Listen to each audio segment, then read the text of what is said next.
Okay, hello, happy Tuesday, and welcome to the Lehigh Valley Passport to History's monthly virtual program. Let me get this out of here for a second. Hello, I'm your host, George Wacker of Lehigh Valley with Love Media. We are a family-owned social and digital media company based in Bethlehem, and our podcast has 3 million downloads and counting, so look us up. But more importantly, we are here today for the Lehigh Valley Passport to History monthly series. This is a series that will air live on third Tuesdays like this at 6:30 p.m. on Lehigh Valley Passport to History's Facebook page. Each 30-minute episode will highlight a different theme and discussion from the night's participating historic sites. I want us all to learn a little bit more about Lehigh Valley Passport to History. It's a partnership of 49 historic sites and resources in and around Pennsylvania's Lehigh and Northampton counties. The group helps to promote local tourism and shares historical activities, events, tours, and exhibitions throughout the valley, and stuff like this, I might add. Lehigh Valley Passport to History is funded in part with funding received through the County of Northampton's Hotel Tax Program, the Lehigh County Tourism Department's Grant Program, and the Institute of Museum and Library Services. Visit lvhistory.org for more information. We're going to make sure that you see that website all night long. Tonight, we have participating speakers this evening, including Candace Perry with the Schwenkfelder Library and Heritage Center, and Catherine Hugater with Washington Crossing Park. If you did see the overlay here, I'm going to bring it back up. Tonight, we are talking about surviving winter and food preservation in, of course, the olden times. Today, they call that Grubhub. That was my joke for the night. But now we're going to look into some more of the history. I want to bring Candace on first. We're going to learn more about the Schwenkfelder Library and Heritage Center. And let's get to it. Candace. Hi, George. Hi. Hi. Hello. Thank you so much for taking the time to join me and to educate all of us a little bit more about what used to go on during these time periods in history when it was as cold as it is now and as icy. But before we get into that, can you let everybody know a little bit more about the Schwenkfelder Library and Heritage Center? Sure. The Schwenkfelder Library and Heritage Center is actually in Pennsburg in Montgomery County. So we're very pleased to be part of this project. But we do serve part of the Lehigh Valley, specifically southern Lehigh County. So we feel very much a part of it. The Schwenkfelders were a German Protestant group that came to Pennsylvania in the early 18th century and settled in Montgomery, southern Lehigh, and eastern Berks County. And we interpret their history and culture, but also Pennsylvania Germans in general in our area. So we serve as a multi-purpose cultural organization, but we're, as I like to say, we're all German all the time. We're very much Germanic. Well, you said I'm Pennsylvania Dutch. My last name is Wacker, which in German is actually Wacker. So, and my maiden name was Kinzer. So I also have my Pennsylvania Dutch card. Well, I want to learn more about the Pennsylvania Dutch, specifically as we dive into some of the specific history when you're talking about preserving during the winter months. If you want to kind of talk about that, and I'm going to let you to it. Sure. So what I plan to discuss tonight just a little bit was butchering among the Pennsylvania Germans. And really, it was something that was shared by most people. This isn't something that differed no matter where you were. If you were in Lancaster County, you probably did the same things as we did in Montgomery County or in Berks County or in Lehigh County or in Northampton County, wherever you happen to be. And for the Pennsylvania Germans specifically, and I'm sure for many other people who lived in these colder climates, butchering took place in the late fall and winter. So that was when you would receive all of your fresh meats And the Pennsylvania Germans, of course, were very much focused on pork. That was an important part of their diet, a very significant part. And you see these folks in this picture that George has put up right now, that you see them wearing their really heavy winter clothing. And I suppose they have jugs of something to keep them warm, I'm assuming. I pretty much love this photo. It's terrific. But and the gentleman, if you notice the third from the left gentleman, he's holding a big butchering saw, so he was ready to get to work. But this was typical crowd on a Pennsylvania German farm. I believe this is the Baus family, possibly from Berks County, but I'm not sure. But so what year about would this have been? I would say this is around the turn of the 20th century, 1905, something like that. But I actually think those might be cattle that are hanging behind them. I'm not sure if they're cattle or hogs, but as I mentioned, for the Pennsylvania Germans, pork was really the staple part of the diet. And of course, turning pork into other things such as sausage. Of course, we had to have our sausage. Yes, here we have members of the Treichler family in Hereford Township, Berks County, right over the line from Montgomery County, making sausage with all kinds of tools. We still have many of these tools in the Schwenkfelder Library and Heritage Center collection on exhibit now. But sausage, and then of course scrapple, lard. They produced lard for all kinds of purposes. And let me tell you a little bit about this guy making the scrapple. Of course, scrapple, I guess, is sort of a love it or hate it kind of thing. And it actually seems to have a lot of, pardon, George? I said, love it, love it. Love it. Good. Yeah, I think people have a notion that it's really Pennsylvania German, but it also is very much associated with Philadelphia. If you've ever gone to a Philadelphia diner, you know they will serve you scrapple. But I just found this wonderful little clip from an 1874 newspaper from Thursday, December 24th, that says very poetically, "The adipose porcine animal chanteth his death song throughout the land, and the hungry epicure waxes happy over visions of the sausages panhas," which is it's the Pennsylvania Dutch term for scrapple, "and liverwurst in the prospect." So this was something, when they had this fresh meat in the winter, it was really a big deal because they didn't have refrigeration, of course, in the 18th and 19th century, and they had to rely on their cold cellars for storage. So you only had that cold weather that you were dealing with for a few months when you could have your fresh meat, and the rest, of course, was preserved, whether by making different kinds of sausages or pickling, or preserving, salting and brining, which I think Catherine is going to talk about a little bit. I'm curious, like, how would it be for, we talk about these families that are on the farm. What about a family that isn't a farmer during this time? Am I relying on those farms?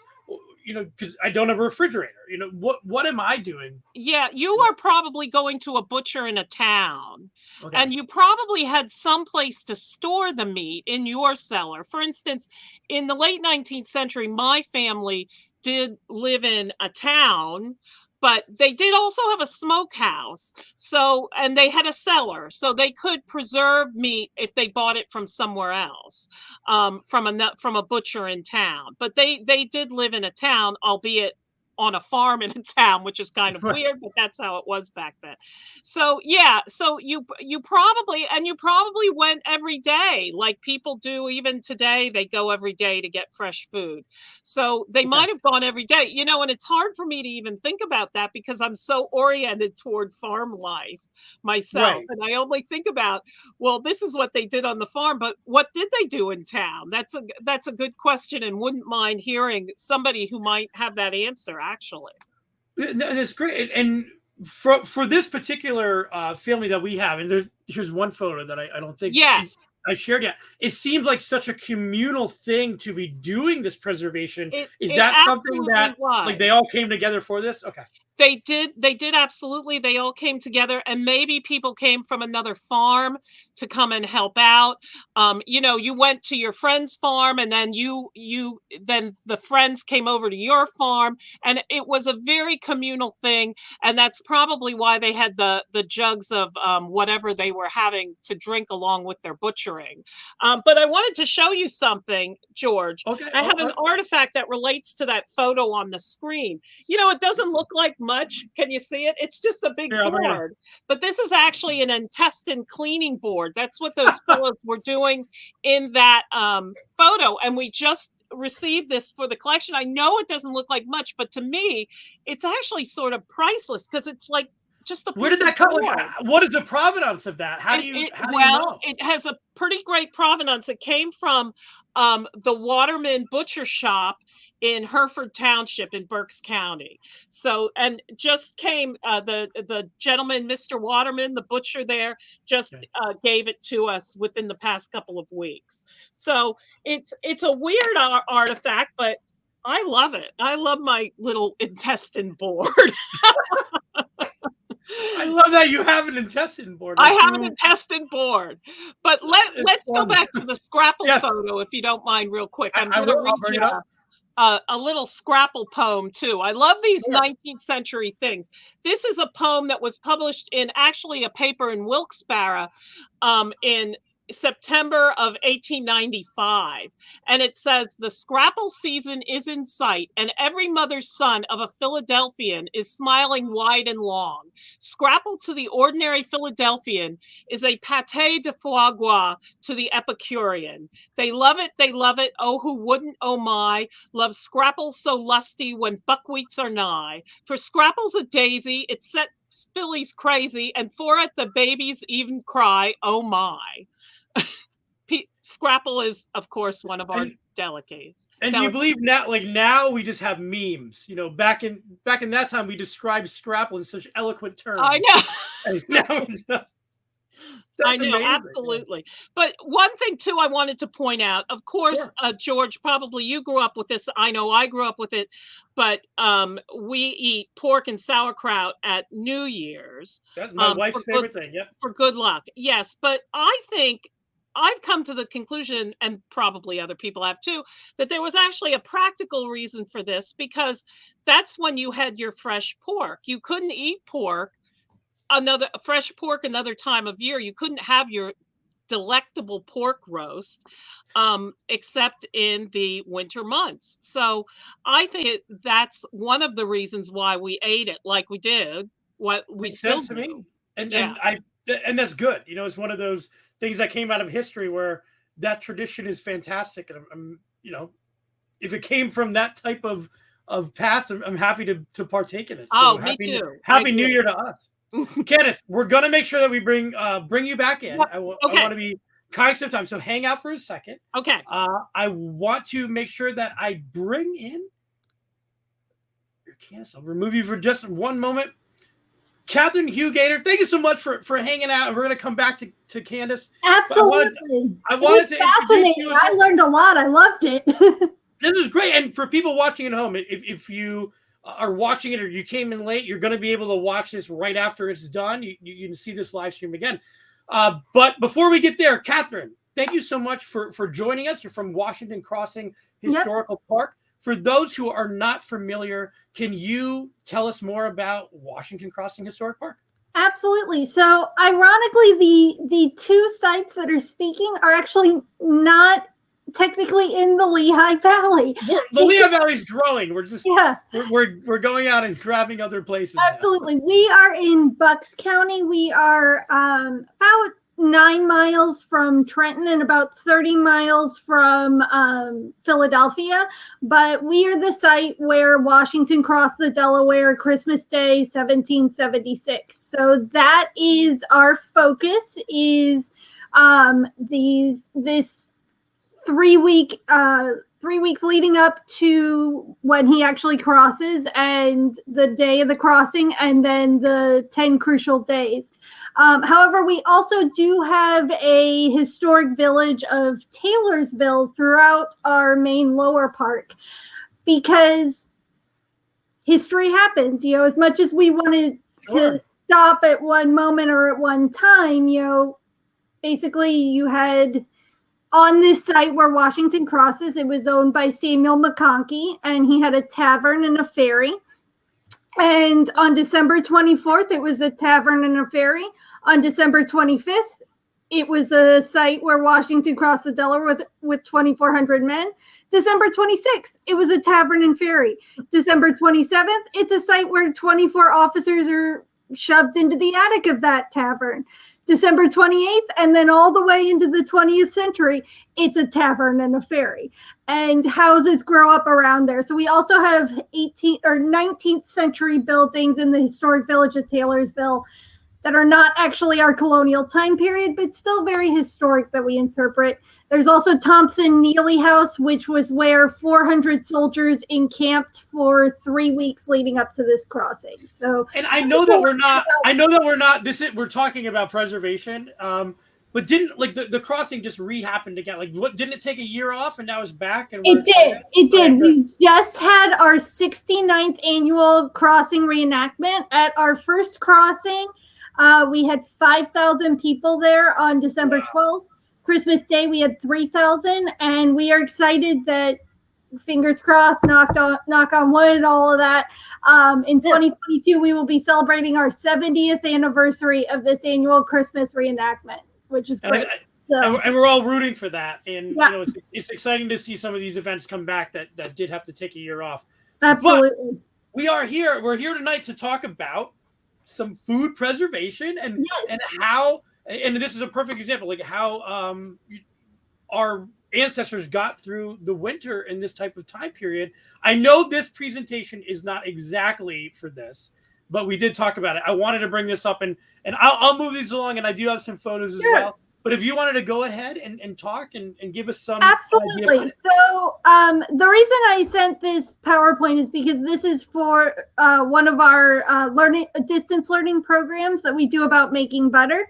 But before we get down into the process, if this were a classroom of like, this is actually how you make butter, and here's a butter churn, which I don't have because I'm at my boss's house. But, before we get to that or have the kids make their own butter, we talk about like food in general and food preservation and things. So it seemed to work really well. So today, if you are wanting to go and get food, you just run to the grocery store or you get it online or something. Obviously, that's not really accessible. So you're cooking a lot. You can see the large hearth here that people are cooking in an 18th century house. Now, I know you and Candace were talking about towns and cities. If you are in a large city like Philadelphia, which is the largest city in the United States in the 1770s, it had about 30,000 people in it, pretty much all in Old City. There are options. You have taverns, which are restaurants, bars, things like that. You have coffee houses. All of these are places where you can gather, you can get a meal, you can discuss politics and local events and national events and all those things. Inns where you can rent a room. Even with 30,000 people in Philadelphia, though, most people don't live in Philadelphia. Most people are living in small rural areas. You can see the kitchen on the upper left from Thompson Neely House. That is actually the oldest part of Thompson Neely House. You can see Hibbs House with the surrounding kitchen garden on the upper right. So that is much more typical of how most people are living. Again, if you're in Philadelphia, you do have the option of markets, which the High Street Market was open 2 times a week. You could get meat and crops and things that are imported from Europe. Fabulous, right? Again, most people aren't going to be able to get the 30 miles that it would have taken from us, Bucks County, to get to Philadelphia 2 times a week. So you really have to prep in advance. So a lot of times they're relying on what's known as a kitchen garden, which even if you don't necessarily have a huge farm, you're probably going to have a kitchen garden. Is that what's in the top right picture? That is in the top right is McConkey's Ferry Inn, which is on our site. So that is an example of a tavern, because that's what it was a tavern. And your tavern in a rural area, it's your one-stop shop. So it's where you go, you get your restaurant, you can rent rooms upstairs, you can get your ticket to take the ferry across the river. I will say, if you are at a tavern like McConkey's Ferry, it's not like today with a restaurant where you've got a real nice menu. They make one pot. That is what we are serving. You don't like it? Sorry, go somewhere else. Also, taverns, especially in rural areas, they're few and far between. Philadelphia, you can find one on every corner.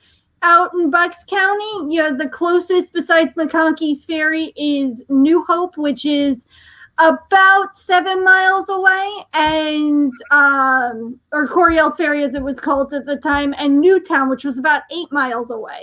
I just want to make a mention of the lvhistory.org website. If you go on the map there, you can find places like this, like the Sun Inn, which was in Bethlehem, a tavern at the time. That's where my wife and I got married. So, fabulous. But more importantly, back to so like I said, people are really relying on what they can grow and what they can preserve. And you can see examples that we've grown in our kitchen gardens at Hibbs House and Thompson Neely House. Now, with winters, as Candace was saying, they don't have refrigerators, they don't have freezers. So it's really about what you can preserve. One of the things they're doing, you may have noticed in the picture about McConkey's Ferry Inn, there was that thing sticking out the side. That is an ice house. Now, that's a later thing. That is 1830s. But when the river froze over, they would actually take blocks of ice and put it down similar to like a root cellar with straw and sawdust.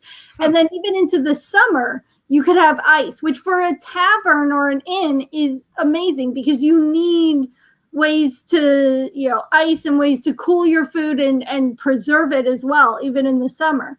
So some of the techniques that they're using, they are drying food, which you can see on the bottom, which is where you would expose the food to the open air, and that way the moisture in the food would evaporate. Another technique was salting, where you wrap the food, meat or any type of food in salt. You might layer it in salt and maybe add some saltpeter, which is nitrate, to aid the process. And then over time, you would take the food out of the salt, you would rinse it. Well, what's really interesting with butter here is that's how you would preserve butter. You would wrap the butter in salt, and then you would try and cut the salt off and rinse it off. But over time, that salt would have soaked into the butter. And over time, our taste buds developed a taste for the salt. So that's how we got salted butter, which you can still buy in the grocery store today. So that's really what they're doing. They're preserving food. They're trying to ensure that they have enough food storage so they can get through the winters. But again, we focus on the Revolutionary War in 1776. So what happens if you are in the middle of a war and you have all these food stores planned, and then all of a sudden, for example, as the Thompson Neely family faced, 400 soldiers show up on your farm for 3 weeks. So what are you saying? You're saying that you Thompson Neely family, you have stuff kind of put away already, and you have to figure out how to ration it, or you have to figure exactly. You don't necessarily have to figure out how to ration it, but the Army's going to figure out how to ration it because they've taken over your land.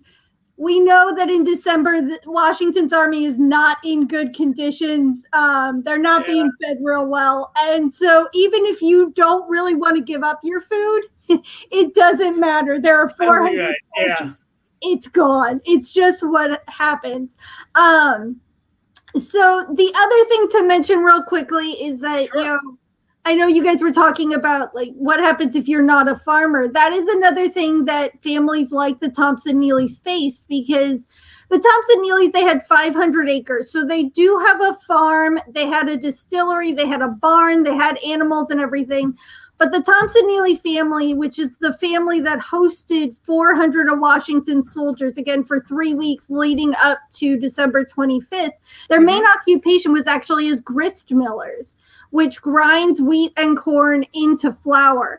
And then that flour is distributed either to local farmers or at markets or sold and things like that.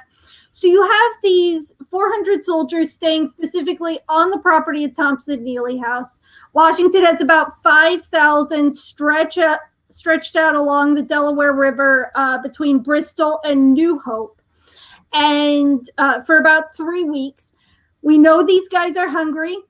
Flour is really great because you can use it in a whole lot of recipes and you can use it to feed a lot of people, right? Washington can really use that flour. But here's the thing, milling is very much a seasonal practice. So by December, all that grain and stuff, the flour, it's done. It's been made. Any grain you've saved is meant for the spring. And you may have already promised, like, I can't let you take this because it is being sold already. It has been sold already to this market in Philadelphia. Or like, I literally just sent all my stuff over there. Or I've saved up what's left so that I can keep my business going in the spring. You also have a lot of Quakers and other people trying to stay neutral in this area. And for those neutralists, yes, you're just feeding hungry soldiers. But even by feeding a hungry soldier, you just picked a side. So there goes your neutrals. Well, I want to bring Candace in a minute. Absolutely. Here. But I want to talk. Candace, are you ready? Are you good to come back in? I think so. Are you there? Yeah. Okay, good. Because I want to talk about some of that. Like, even during the wartime, did that change? Did that alter some of the way that people preserved food because of the war effort? Did that change things that they were doing during the Revolutionary War? Or for us, I don't know. To tell you the truth, we don't have a whole lot of information. Things in this area, because we're outside of where there were the encampments. We're a bit away from it, maybe a half an hour. So by car. So I don't think it tremendously affected the people right here, but to tell you the truth, I don't know. Now, I do think it did affect the people in central Montgomery County who, for instance, where Washington headquartered at the Peter Wentz Farmstead, which is another site in Montgomery County. Okay. And I am sure that that those deprivations affected those people. I'm sure. But up here, not so much. We were a little bit removed, so I don't think it did. But I tell you the truth, I don't know. I've never really looked into it that much. So I can speak to that. Candace is absolutely right. We focus on 1776, but around places like she mentioned, Peter Wentz Farmstead, that is very much a case. Even in like South Jersey, because during that time of Valley Forge, with us in 1776, you have 5,000 people. Valley Forge, you have tens of thousands of people starving all in your area. So there are a lot of cases around Valley Forge in South Jersey, all throughout this area and throughout Pennsylvania, and all along the 13 colonies of people saying, hey, you took all my food. You took all my medicine. You took my cow. So now I can't butcher it. I can't get my milk. I can't get my butter, my cheese, all this stuff that I depend on, that my family depends on. It's gone. But one last thing to mention super quick with please. millers and the neutralists.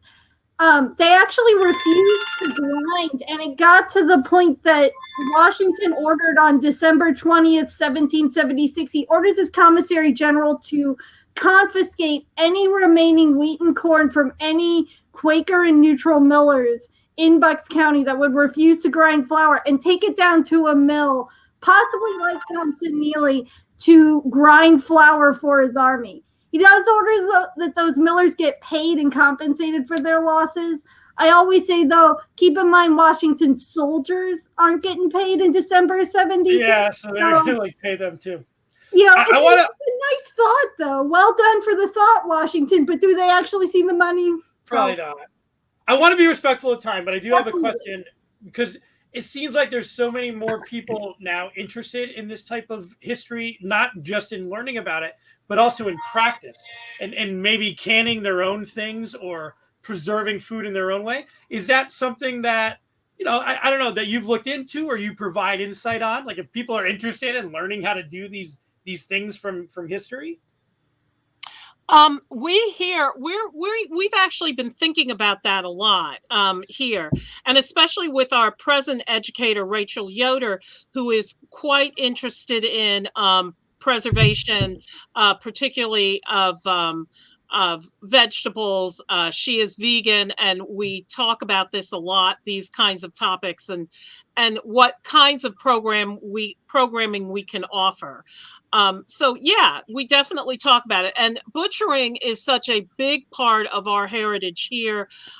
It's sort of counterpoint to the whole vegan lifestyle, of course, Wow. but certainly with our supporters here at the Heritage Center, traditionally, that we have had many butchers in our history that were very significant to our organization and the Schwenkfelder group in general, including Hatfield Meats in Montgomery County. So very big and important, significant roles, and we talk about it frequently. Yes. Okay, and I want to give, we're at 7 o'clock now. I want to make sure I'm respectful of everyone's time. Quickly for each one of you, I'll start with Catherine. Do you have anything coming up that people should be aware of? I'm going to put your website up here now. Sure. So I will say, in response to the question about like canning and things, we do the same. We are working. We have had incredible kitchen gardens around Hibbs House and Thompson Neely House. Our historical horticulturalist Anna does incredible work with those. We are blessed to have an incredible restoration project provided by the state, but the downside of that restoration project, restoring the outside of every historic building throughout the park, is that the gardens had to go away. So we are working on getting those back. We certainly interpret different things and have those at events. We are working on Washington's birthday. We are still debating whether that will be virtual or in person, but keep an eye out for it. And after that would be 4th of July. Okay. All right. And Candace, I mean, again, we want people to go to your website. I don't want to put you on the spot. Yep. But if there are any upcoming events or anything you want to talk about? Well, of course, we are open every day except for Monday. So we invite people just to visit. We have a large facility here, mostly devoted to the rural aspects of life of the Pennsylvania Germans. So there's that. We have a barn that you can visit, Pennsylvania German Bank barn located here on our property.